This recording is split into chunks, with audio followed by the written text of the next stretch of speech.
પોરબંદરના શ્રી હરિ મંદિર ખાતે તુલસી વિવાહની રંગેચંગે ઉજવણી કરવામાં આવી હતી, જેમાં મોટી સંખ્યામાં ભક્તો ઉત્સાહભેર સહભાગી બન્યા હતા। પોરબંદરના શ્રી હરિ મંદિર ખાતે ભવ્ય તુલસી વિવાહનું આયોજન થયું હતું। કથાકાર રમેશભાઈ ઓઝાના માર્ગદર્શનમાં થયેલા આયોજનમાં વર પક્ષે જાનની સંપૂર્ણ જવાબદારી રાજપૂત સમાજના પ્રમુખ રાજભા જેઠવા અને તેમના પરિવારે લીધી હતી, તો કન્યા પક્ષે દિલ્હીના રીચાબેન શર્મા અને તેમનો પરિવાર સહભાગી થયો હતો। ભાવેશ્વર મંદિર ખાતે ભગવાન શાલિગ્રામનું સ્થાપન કરી વિધિવત રીતે તેમનું પૂજન કરવામાં આવ્યું હતું। સમગ્ર શહેરમાંથી જાનૈયાઓ મોટી સંખ્યામાં ભાવેશ્વર મંદિર ખાતે ઉમટી પડ્યા હતા।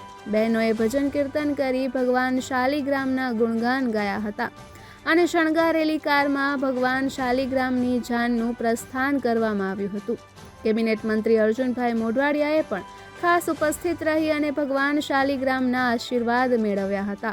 તેમજ ડિસ્ટ્રિક્ટ ચેમ્બર ઓફ કોમર્સના પ્રમુખ ટી.કે. કારિયા અને હોદ્દેદારો, ચેમ્બર ઓફ કોમર્સના જિગ્નેશભાઈ કારિયા અને હોદ્દેદારો, લોહાણા મહાજન પ્રમુખ સંજયભાઈ કારિયા, બોર્ડ એસોસિએશનના પ્રમુખ મુકેશભાઈ પાંજરી અને તેની ટીમ, મેયર સમાજના અગ્રણી અર્જુનભાઈ ખિસ્તરિયા, નવઘણભાઈ મોઢવાડિયા, શહેર ભાજપ પ્રમુખ સાગરભાઈ મોદી સહિતનાઓ સહભાગી બન્યા હતા। તો શહેરીજનો પણ આ પ્રસંગમાં સહભાગી બની શકે તે માટે સુદામા ટ્રાવેલ્સ દ્વારા નિઃશુલ્ક બસની વ્યવસ્થા પણ કરવામાં આવી હતી।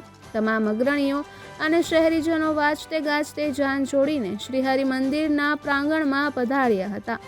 જાનૈયાઓએ આનંદ ઉલ્લાસ સાથે ફટાકડાઓ ફોડી ભવ્ય આતશબાજી કરી હતી। ત્યારબાદ વર પક્ષ અને કન્યા પક્ષના લોકોની ઉપસ્થિતિમાં ઢોલ શરણાઈના નાદ સાથે જાનનું સ્વાગત કરી લગ્ન વિધિનો શુભારંભ કરવામાં આવ્યો હતો, જેમાં ભગવાન શાલિગ્રામના માંડવામાં કન્યા પક્ષના શર્મા પરિવાર દ્વારા સામૈયા કરવામાં આવ્યા હતા। ત્યારબાદ વરરાજાના માવતર તરીકે રાજભા જેઠવા અને તેમના પત્ની દક્ષાબા જેઠવાએ તમામ વિધિ સંપન્ન કરી હતી। શાસ્ત્રોક્ત વિધિપૂર્વક ભગવાન શાલિગ્રામના મા તુલસીજી સાથેના વિવાહ સંપન્ન થયા હતા। આ અવસરે ભગવાન શાલિગ્રામ અને મા તુલસીને અનેક વસ્ત્રો અને ઉપહારો પણ અર્પણ કરવામાં આવ્યા હતા। ભગવાન શાલિગ્રામ અને મા તુલસીજીની વિવાહ વિધિના મનોરથી તરીકે સાંદીપની પરિવાર વતી કમલભાઈ મોઢાએ સેવા આપી હતી, જેના પ્રતિનિધિ સ્વરૂપ મનોરથી દ્વારા સંપૂર્ણ લગ્ન વિધિ સંપન્ન કરવામાં આવી હતી। આ મંગલ વિવાહોત્સવમાં સાંદીપનીના પરિવાર તેમજ શહેરના તમામ જ્ઞાતિના ભક્તજનો અને ઋષિકુમારોએ મોટી સંખ્યામાં ઉપસ્થિત રહીને ભક્તિભાવપૂર્વક તુલસી વિવાહના દર્શન કરી ધન્યતાની લાગણી અનુભવી હતી। લગ્ન વિધિ બાદ સૌ ભાવિકોએ ભોજન પ્રસાદી ગ્રહણ કરી હતી। જીટીપીએલ પરિવારના મોભી રાજભા જેઠવાના પુણ્ય પ્રતાપે સમગ્ર જીટીપીએલ પરિવારને આવા સદકાર્યમાં સહભાગી બનવાનો મોકો મળતા જીટીપીએલ પરિવાર તેમજ સહિત તમામ નગરજનોએ પણ રાજભા જેઠવા અને સાંદીપની પરિવારનો આભાર વ્યક્ત કર્યો હતો। નિપુલ પોપટ, પોરબંદર ટાઈમ્સ। મારું નામ રાજદીપસિંહ જેઠવા, પોરબંદર રાજપૂત સમાજમાં સેક્રેટરી તરીકે છું। આજ રોજ એકાદશી 11 એટલે સૌથી પહેલા આપણા જે તુલસી વિવાહ થાય છે, એ તુલસી વિવાહ માટે આજે પોરબંદર રાજપૂત સમાજના પ્રમુખ રાજભા જેઠવા તથા તમામ સમાજના વ્યક્તિઓ અને અગ્રણીઓ બધા સાથે ભાવેશ્વર મંદિરથી શ્રી પ્રભુની જાન લઈ અને અમે આજે જે તુલસી વિવાહ રૂપે ભગવાનની જાન લઈ અને જે મુખ્ય રાજભા જેઠવા સાંદીપની સાથે અમે બધા આતશબાજી સાથે ભગવાન સાથે અહીંયા વધાર્યા છીએ તેમના વિવાહ માટે।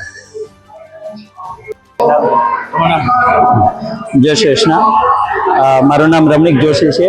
અત્યારે તમે જોઈ રહ્યા છો કે શ્રી હરિ મંદિરમાં તુલસી વિવાહનું ભવ્ય આયોજન થઈ રહ્યું છે અને ખૂબ જ સુંદર રીતના ઉત્સાહ સાથે થઈ। આમ તો અમારા ગુરુદેવ પરમ પૂજ્ય ભાઈશ્રી એમની પ્રેરણાથી પ્રતિ વર્ષે यहाँ पर એકાદશીના દિવસે અહીંયા તુલસી વિવાહ શ્રી હરિ મંદિરમાં કરવામાં આવે છે।